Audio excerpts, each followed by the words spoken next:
प्रथम करन्तीय 8 अध्याय देवप्रसाद प्रसंग।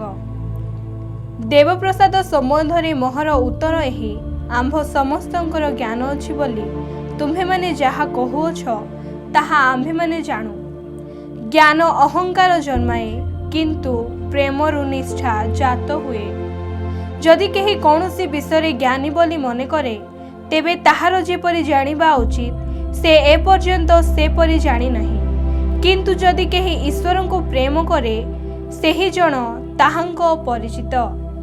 एणु देवप्रसाद भजन विषय रे आम्भे माने जानु जे जगतरे देवता बोली किछि नाही, आउ एक ईश्वर बिना द्वितीय नाही। कारण स्वर्गरे हेउ बा पृथ्वी रे हेउ जेउ मानंकु देवता बोली कहंती, यद्यपि से माने थाई पारंती एपरि तो अनेक देवता ओ अनेक प्रभु अछन, तथापि आम्भमानकर एकमात्र ईश्वर अर्थात जो पितांक ठारू समस्त विषय होइअछि आउ आम्भे माने ताहांको निमंते होइअछु, पुणी एकमात्र प्रभु अर्थात यीशु ख्रीष्ट ताहांको द्वारा समस्त विषय होइअछि, पुणी ताहांको द्वारा आम्भे माने होइअछु। तथापि समस्तंकर एही ज्ञान नाही। किंतु केतेक लोक एपर्यंत देवता अछि बोली भाबी देवप्रसाद भजन करती, आउ सेमानकर विवेक दुर्बल थिबारु कलुषित हुए। किंतु खाद्यद्रव्य आम्भमानंकु ईश्वरଙ୍କ निकटरे ग्राह्य कि अग्राह्य कराए नाही। भजन न कले आम्भमानंकर क्षति हुए नाही, किंबा भजन कले आम्भमानंकर लाभ हुए नाही। किंतु सावधान, काले तुम्भमानंकर एही अधिकार दुर्बल मानंकर झुंटिबार कारण हुए। कारण ज्ञानी जे तुम्भकु जदि केही देवालय रे भजन रे बसिबार देखे तेबे से दुर्बल होइथिले तार विवेक कौन देवप्रसाद भजन करबाकू साहसिक हेबो नाही। एणु जे दुर्बल भ्राता निमंते ख्रीष्ट मृत्युभोग कले से तुम्भ ज्ञान द्वारा नष्ट हेउअछि। एही प्रकारे भाई मानक विरुद्ध रे पाप करी ओ सेमानक दुर्बल विवेक को आघात करी तुम्हे माने ख्रीष्टଙ୍କ विरुद्ध रे पाप करूअछ। अतएव जदि खाद्य द्रव्य मोहर भाईर विघ्नर कारण हुए तेबे मोहर भाई जेपरी मो द्वारा विघ्न न पाए एथिपाई मु केबे हेले मांस खाइबी नाही। प्रथम करन्तीय 9 अध्याय प्रेरितंकर अधिकार व कर्तव्य। मु कोन स्वाधीन नुहे, मु कोन जणे प्रेरितक नुहे, मु कोन आम्भमानंक प्रभु जीशुंकु दर्शन करि नाही। तुम्हे माने कोन प्रभुंक ठारे मोहर कृत कर्म नुह, तुम्हे माने कोन प्रभुंक ठारे मोहर कृत कर्म नुह। यद्यपि मु अन्य मानंक निकटरे जणे प्रेरित नुहे, तथापि तुम्भमानंक निकटरे अवश्य जणे प्रेरित। कारण प्रभुंक ठारे तुम्हे माने मोहर प्रेरित पदर मुद्रांक स्वरूप। मोहर समालोचक मानंकु मोहर उत्तर एही, भजन पान करबाकू कोन आम्भमानंकर अधिकार नाही। अन्य समस्त प्रेरित प्रभुंक भातृवर्ग केफांक परि विश्वासिनी स्त्री विवाह करी संगरे घेनी भ्रमण करबाकू कोन आम्भमानंकर अधिकार नाही। किंबा जीविका निर्वाहर परिश्रम परित्याग करबाकू कोन केवल मोहर ओ वर्णबांकर अधिकार नाही। किए निज व्ययरे केबे सैनिक वृत्ति करे, किए द्राक्षा क्षेत्र करी सेथिर फल भोजन न करे, अबा किए पशुपल पालन करी पलर दुग्ध पान न करे। मु मनुष्य भावरे कोन एही सब कथा कहुअछि, व्यवस्था मध्य कोन एही सब कथा कुहे नाही। कारण मोसांक व्यवस्था रे एहा लेखा अछि, बेंगଳରେ बुलुथिबा बलदर मुहरे तुंडी दियो नाही। ईश्वर कोन बलद विषय चिंता करते, से कोन केवल आम्भमानंक निमंते एहा कहंती नाही। हाँ, आम्भमानंक निमंते एहा लिखित होइअछि, जेपरि जे चाष करे आशारे ताहार चाष करिबा उचित, आउ जे बेंगला पकाए भाग पाइबा आशारे तार बेंगला पकाइबा उचित। जदि आम्भे माने तुम्भमानंक निमंते पारमार्थिक बीज बपन करिअछु तेबे तुम्भमानंकर ऐहिक शस्य छेदन कले कोन गुरुतर विषय। जदि अन्य माने तुम्भमानंक अंशाधिकारी अटंती तेबे आम्भे माने कोन आहुरी अधिक नहु। तथापि आम्भे माने सेही अधिकार व्यवहार करिनाहु। किंतु जेपरि आम्भे माने ख्रीष्टंक सुसमाचारर कौनसी बाधा न जन्माओ एथिपाई समस्त सह्य करूअछु। जेउमाने मंदिर सेवा करती से माने जे मंदिर खाद्य पाती, पुणी जेउमाने बेदीर सेवारे निविष्ट रहती से माने जे बेदी सहित अंशी हुअंती, यह कौन जाणु नाही। सेही प्रकार जेउमाने सुसमाचार प्रचार करती से माने जे सुसमाचार द्वारा जीविका निर्वाह करिवे, यह प्रभु आदेश देइअछंती। किंतु मु एही सबु विषय किछि व्यवहार करि नाही, आउ मो प्रति जे एहीपरि कराजिवो एथिपाई मु एही सबु लेखु नाही, कारण केही मोहर एही दर्प व्यर्थ करिबा अपेक्षा बरं मोहर मरिबा भल। कारण मु जदि सुसमाचार प्रचार करे सेथिरे मोहर दर्प करिबार किछि नाही, जेणु ताहा करिबा निमंते मु बाध्य। आउ जदि मु सुसमाचार प्रचार न करे तेबे हाय मु दंडर पात्र। कारण जदि मु स्वेच्छारे एहा करे तेबे मोहर पुरस्कार अछि, किंतु जदि स्वेच्छारे न करे तेबे हे सेवक पदर भार मोठारे समर्पित होइअछि। तेबे मोहर पुरस्कार कौन? ताहा एही जे जेपरि मु सुसमाचार रे थिबा मोहर अधिकार व्यवहार न करी सुसमाचार प्रचार करू करू सेही सुसमाचार को बिना मूल्यर विषय करे। कारण जेपरि मु अधिक संख्यक लोक लाभ करि पारे, एथिपाई मु काहारी अधीन न हेले हे निजकु समस्तंक दास कली। जेपरि मु जिहुदी माननकु लाभ करि पारे, एथिपाई जिहुदी माननक निकटरे मु जिहुदी परि हेली। जेपरि व्यवस्था अधीन रे थिबा लोक माननकु लाभ करि पारे, एथिपाई मु व्यवस्थार अधीन न हेले सुधा व्यवस्था अधीन लोक माननक निकटरे व्यवस्था अधीनर परि हेली। जेपरि मु व्यवस्था विहीन लोक माननकु लाभ करि पारे, एथिपाई मु ईश्वरंक व्यवस्था विहीन न होई ख्रीष्टंक व्यवस्थार अनुगत हेले हे व्यवस्था विहीन लोक माननक निकटरे व्यवस्था विहीन परि हेली। जेपरि मु दुर्बल माननकु लाभ करि पारे, एथिपाई मु दुर्बल माननक निकटरे दुर्बल परि हेली। जेपरि मु जे कौनसी प्रकारे केतेकंकु रक्षा करि पारे, एथिपाई मु समस्तंक निकटरे सबु प्रकार होइअछि। मु जेपरि सुसमाचार आशीर्वादर सहभागी हुए, एथिपाई मु सुसमाचार निमंते सबु करे। जेउ माने रंगभूमि रे दौड़ंती से माने समस्ते दौड़ंती सत, किंतु केवल जणे जे पण पाए एहा कि तुम्हे माने जानु नाही। तुम्हे माने जेपरि पण पाइबो एथिपाई सेही परि दौड़। जे केही क्रीड़ा रे प्रतिद्वंदिता करे से समस्त विषय रे परिमित भोगी हुए। से माने क्षयनीय मुकुट पाइबा निमंते ताहा करती, मात्र आम्भे माने अक्षय मुकुट पाइबा निमंते ताहा करू। अतएव मु दौड़ुअछि किंतु बिना लक्ष्य रे नुहे। मु मुष्टियुद्ध करूअछि किंतु शून्य को आघात करिबा लोक परि नुहे। अन्य लोक मानक निकटरे प्रचार करी काले मु निजे कौनसी प्रकारे अग्राह्य हुए, एथिपाई मोहर निज शरीर को कष्ट दे बसरे दास करी रखुअछि। प्रथम करंतिय 10 अध्याय। इस्राएल रो इतिहास रु चेतावनी। कारण हे भाई माने आंभ मानक पितृपुरुष समस्ते मेघ तले थिले, आउ समस्ते समुद्र मध्य दे गमन कले। पुणी समस्ते मेघ और समुद्र रे मशांक उद्देश्य रे बाप्तिजित हेले, आउ समस्ते एक पारमार्थिक खाद्य भोजन कले वो समस्ते एक पारमार्थिक पेय पान कले। जेणु सेमाने सेमानक अनुवर्ती पारमार्थिक शैलरू पान करुथिले, आउ सेही शैल ख्रीष्ट। तथापि सेमानक मध्यरु अधिकांश ठारे ईश्वरंक संतोष नथिला, तेणु सेमाने प्रांतर रे मले।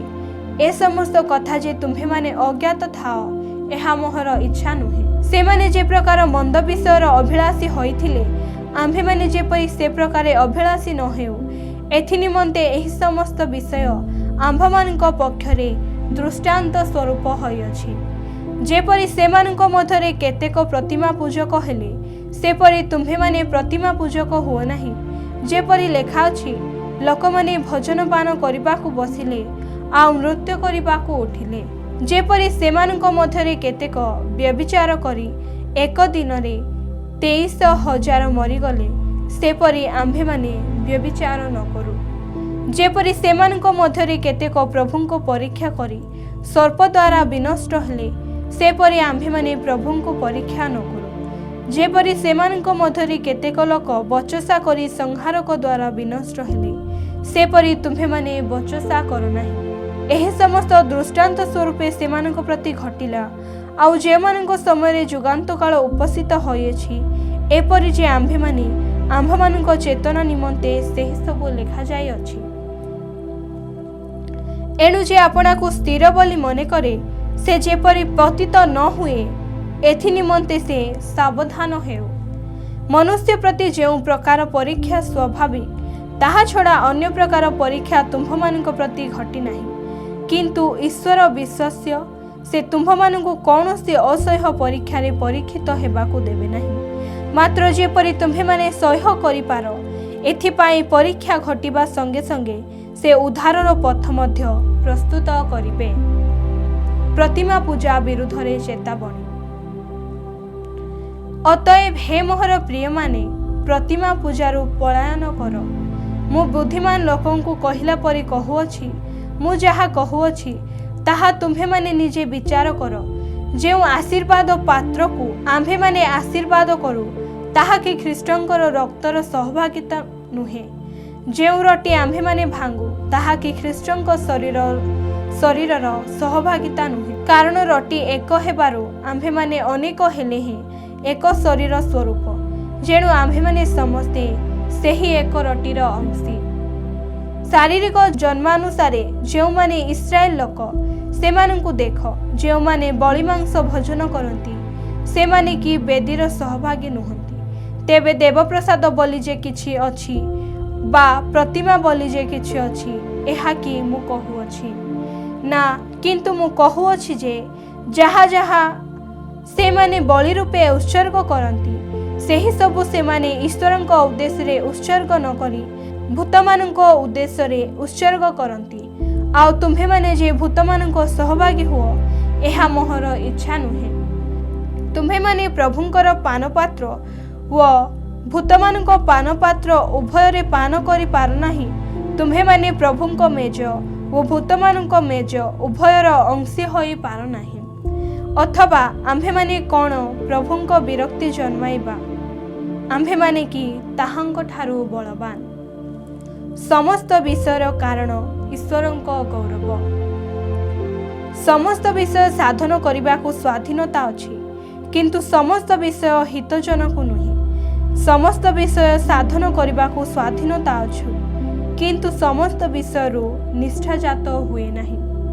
କେହି ନିଜର ସ୍ୱାର୍ଥ ଚେଷ୍ଟା ନ କରୁ, ମାତ୍ର ପ୍ରତ୍ୟେକ ଜଣ ଅନ୍ୟର ମଙ୍ଗଳ ଚେଷ୍ଟା କରୁ। ବଜାରରେ ଯାହା ବିକ୍ରୟ ହୁଏ, ବିବେକ ସକାଶେ କିଛି ନ ପଚାରି ତାହା ଭୋଜନ କର। କାରଣ ପୃଥିବୀ ଓ ସେଥିରେ ଥିବା ସମସ୍ତ ବିଷୟ ପ୍ରଭୁଙ୍କର। ଅବିଶ୍ୱାସୀମାନଙ୍କ ମଧ୍ୟରୁ କେହି ଯଦି ତୁମ୍ଭମାନଙ୍କୁ ନିମନ୍ତ୍ରଣ କରେ, ଆଉ ତୁମ୍ଭେମାନେ ଯିବାକୁ ଇଚ୍ଛା କର, ତେବେ ଯାହା କିଛି ତୁମ୍ଭମାନଙ୍କ ପରିବେଷଣ କରାଯାଏ, ବିବେକ ସକାଶେ କିଛି ନ ପଚାରି ତାହା ଭୋଜନ କର। କିନ୍ତୁ କେହି ଯଦି ତୁମ୍ଭମାନଙ୍କୁ କହେ, ଏହା ବଳି ସ୍ୱରୂପେ ଉତ୍ସର୍ଗୀକୃତ ହୋଇଅଛି, ତେବେ ଯେ ଏହା ଜଣାଇଲା, ତାହାର ସକାଶେ ଓ ବିବେକ ସକାଶେ ତାହା ଭୋଜନ କର ନାହିଁ। ତୁମ୍ଭ ନିଜ ବିବେକ ସକାଶେ ବୋଲି ମୁଁ କହୁନାହିଁ, ମାତ୍ର ତାର ବିବେକ ସକାଶେ। ମୋହର ସ୍ୱାଧୀନତା କାହିଁକି ଅନ୍ୟର ବିବେକ ଦ୍ୱାରା ବିଚାରିତ ହୁଏ? ଯଦି ମୁଁ ଧନ୍ୟବାଦ ଦେଇ ଭୋଜନ କରେ, ତେବେ ଯାହା ନିମନ୍ତେ ଧନ୍ୟବାଦ ଦିଏ, ତାହା ନିମନ୍ତେ ନିନ୍ଦିତ ହୁଏ କାହିଁକି? ଅତଏବ ତୁମ୍ଭେମାନେ ଭୋଜନ କରି ପାନ କର ଅବା ଯାହା କିଛି କର, ଈଶ୍ୱରଙ୍କ ଗୌରବ ନିମନ୍ତେ ସବୁ କର। ଯିହୁଦୀ ବା ଗ୍ରୀକ ବା ଈଶ୍ୱରଙ୍କ ମଣ୍ଡଳୀ କାହାରି ଝୁଣ୍ଟିବାର କାରଣ ହୁଅ ନାହିଁ। ଯେପରି ମୁଁ ମଧ୍ୟ ମୋହର ସ୍ୱାର୍ଥ ଚେଷ୍ଟା ନ କରି ଅନେକଙ୍କ ପରିତ୍ରାଣ ନିମନ୍ତେ ସେମାନଙ୍କ ମଙ୍ଗଳ ଚେଷ୍ଟା କରେ, ପୁଣି ସବୁ ବିଷୟରେ ସମସ୍ତଙ୍କୁ ସନ୍ତୁଷ୍ଟ କରିବାକୁ ଯତ୍ନ କରେ। ପ୍ରଥମ କରନ୍ତୀୟ 11 ଅଧ୍ୟାୟ। ମୁଁ ଯେପରି ଖ୍ରୀଷ୍ଟଙ୍କ ଅନୁକାରୀ, ତୁମ୍ଭେମାନେ ମଧ୍ୟ ସେହିପରି ମୋହର ଅନୁକାରୀ ହୁଅ। ମସ୍ତକ ଆଚ୍ଛାଦନ। ତୁମ୍ଭେମାନେ ଯେ ସମସ୍ତ ବିଷୟରେ ମୋତେ ସ୍ମରଣ କରିଥାଅ ଏବଂ ମୁଁ ତୁମ୍ଭମାନଙ୍କୁ ଯେ ସମସ୍ତ ବିଧି ଦେଇଅଛି, ସେହି ସବୁ ପାଳନ କରୁଅଛ, ଏଥିପାଇଁ ମୁଁ ତୁମ୍ଭମାନଙ୍କର ପ୍ରଶଂସା କରୁଅଛି। କିନ୍ତୁ ଖ୍ରୀଷ୍ଟ ଯେ ପ୍ରତ୍ୟେକ ପୁରୁଷର ମସ୍ତକ ସ୍ୱରୂପ ଏବଂ ପୁରୁଷ ଯେ ସ୍ତ୍ରୀର ମସ୍ତକ ସ୍ୱରୂପ, ଓ ଈଶ୍ୱର ଯେ ଖ୍ରୀଷ୍ଟଙ୍କ ମସ୍ତକ ସ୍ୱରୂପ ଏହା ତୁମ୍ଭେମାନେ ଜାଣ ବୋଲି ମୋହର ଇଚ୍ଛା। ଯେକୌଣସି ପୁରୁଷ ଆପଣା ମସ୍ତକ ଆଚ୍ଛାଦନ କରି ପ୍ରାର୍ଥନା କରେ କିମ୍ବା ଭାବବାଣୀ କହେ ସେ ଆପଣା ମସ୍ତକର ଅପମାନ କରେ। କିନ୍ତୁ ଯେକୌଣସି ସ୍ତ୍ରୀ ଆପଣା ମସ୍ତକ ଆଚ୍ଛାଦନ ନ କରି ପ୍ରାର୍ଥନା କରେ କିମ୍ବା ଭାବବାଣୀ କହେ ସେ ଆପଣା ମସ୍ତକର ଅପମାନ କରେ, ଯେଣୁ ତାହା ତାହାର ମସ୍ତକ ମୁଣ୍ଡନ ହେବା ସଙ୍ଗେ ସମାନ। କାରଣ ଯଦି ସ୍ତ୍ରୀ ମସ୍ତକ ଆଚ୍ଛାଦନ ନ କରେ ତେବେ ସେ କେଶ ମଧ୍ୟ କାଟି ପକାଅ। କିନ୍ତୁ ଯଦି ସ୍ତ୍ରୀ ପକ୍ଷରେ କେଶ କାଟିବା ବା ମସ୍ତକ ମୁଣ୍ଡନ କରିବା ଲଜ୍ଜାଜନକ, ତାହା ହେଲେ ସେ ମସ୍ତକ ଆଚ୍ଛାଦନ କରୁ। ପୁରୁଷ ଈଶ୍ୱରଙ୍କ ପ୍ରତିମୂର୍ତ୍ତି ଓ ଗୌରବ ସ୍ୱରୂପ ହେବାରୁ ପ୍ରକୃତରେ ତାର ମସ୍ତକ ଆଚ୍ଛାଦନ କରିବା ଉଚିତ ନୁହେଁ। କିନ୍ତୁ ସ୍ତ୍ରୀ ପୁରୁଷର ଗୌରବ ସ୍ୱରୂପ। କାରଣ ପୁରୁଷ ସ୍ତ୍ରୀ ଠାରୁ ଉତ୍ପନ୍ନ ହୋଇନାହିଁ, ମାତ୍ର ସ୍ତ୍ରୀ ପୁରୁଷ ଠାରୁ ଉତ୍ପନ୍ନ ହୋଇଅଛି। ଆଉ ସ୍ତ୍ରୀ ନିମନ୍ତେ ତ ପୁରୁଷର ସୃଷ୍ଟି ହେଲା ନାହିଁ, କିନ୍ତୁ ପୁରୁଷ ନିମନ୍ତେ ସ୍ତ୍ରୀର ସୃଷ୍ଟି ହେଲା। ତଥାପି ପ୍ରଭୁଙ୍କ ଠାରେ ପୁରୁଷ ଠାରୁ ସ୍ତ୍ରୀ ସ୍ୱତନ୍ତ୍ର ନୁହେଁ କିମ୍ବା ସ୍ତ୍ରୀ ଠାରୁ ପୁରୁଷ ସ୍ୱତନ୍ତ୍ର ନୁହେଁ।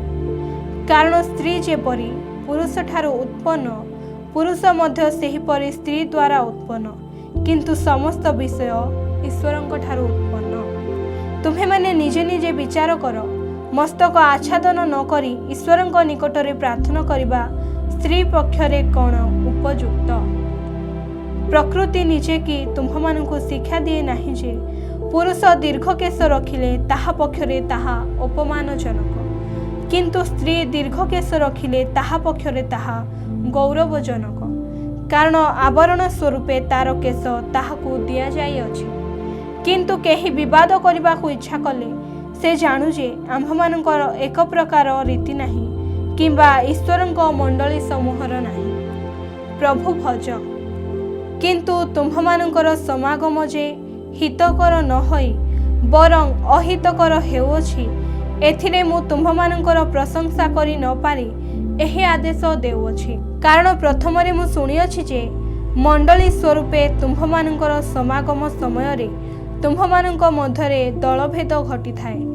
ଆଉ ମୁଁ କେତେ ପରିମାଣରେ ଏହା ବିଶ୍ୱାସ କରୁଅଛି, ଯେପରି ତୁମ୍ଭମାନଙ୍କ ମଧ୍ୟରେ ପରୀକ୍ଷା ସିଦ୍ଧ ଲୋକମାନେ ପ୍ରକାଶିତ ହୁଅନ୍ତି।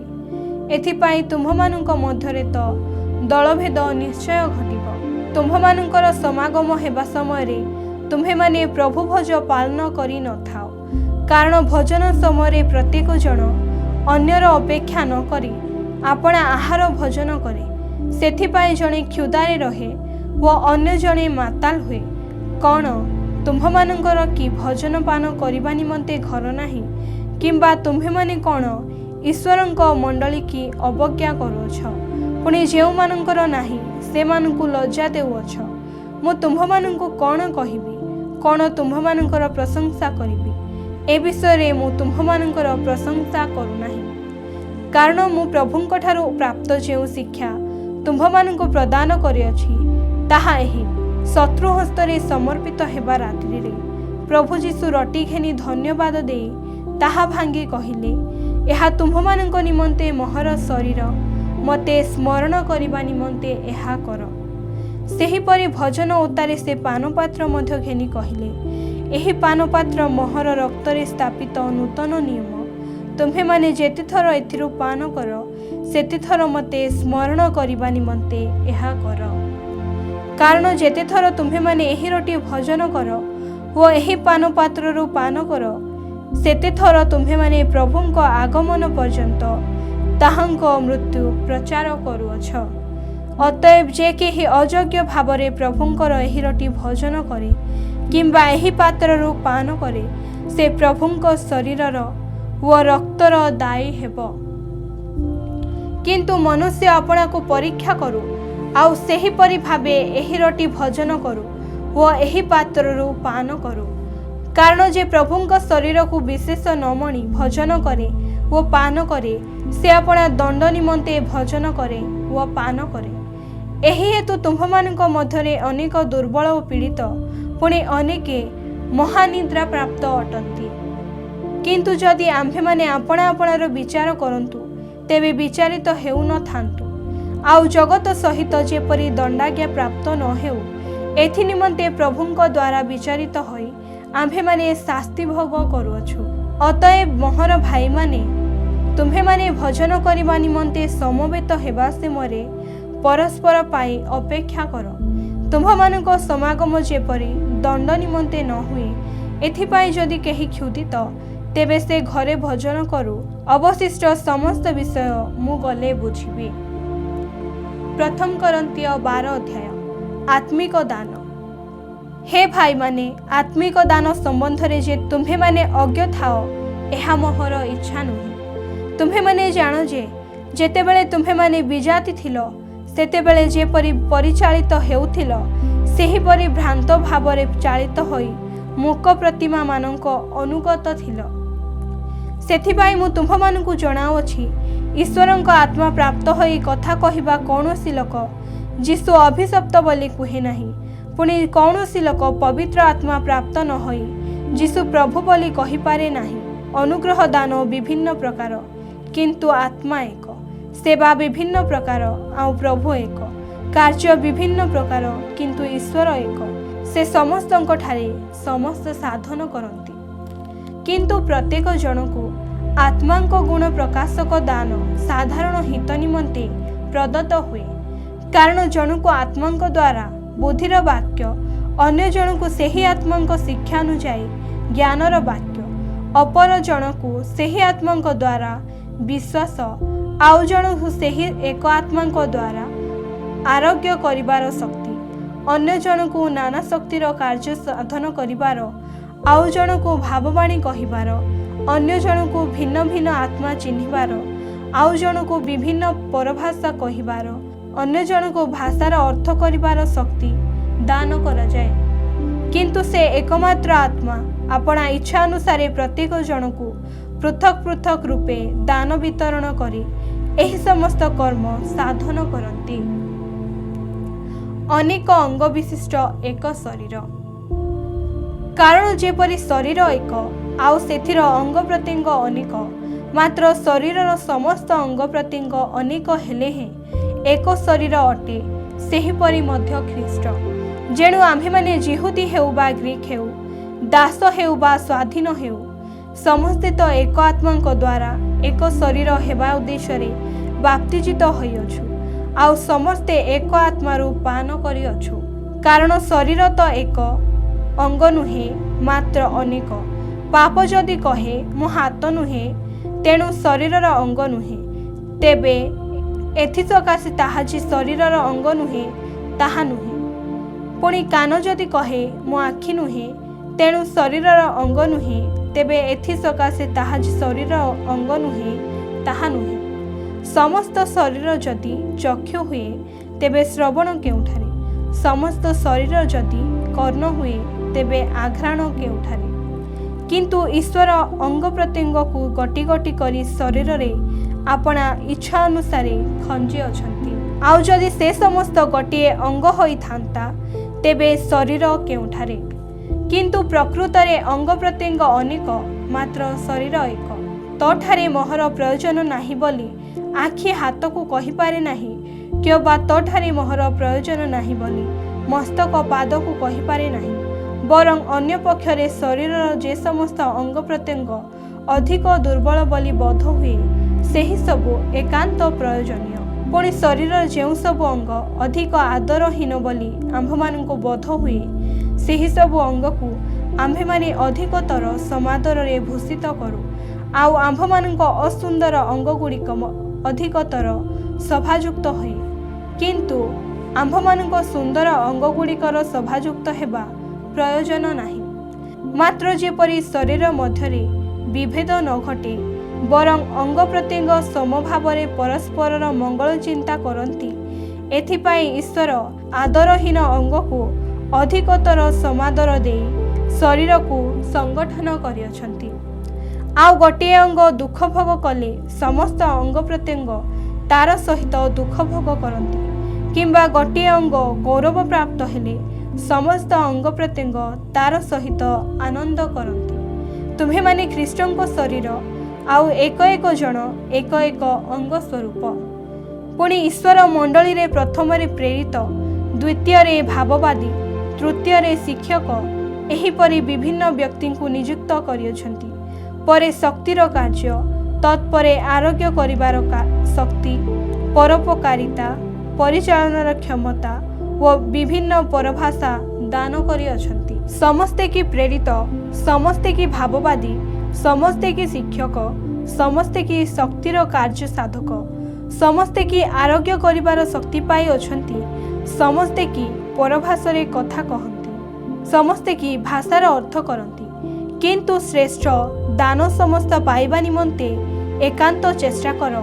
अधिकंतु मु तुम्भमानंकु गोटिए उत्कृष्टर पथ देखाउछि।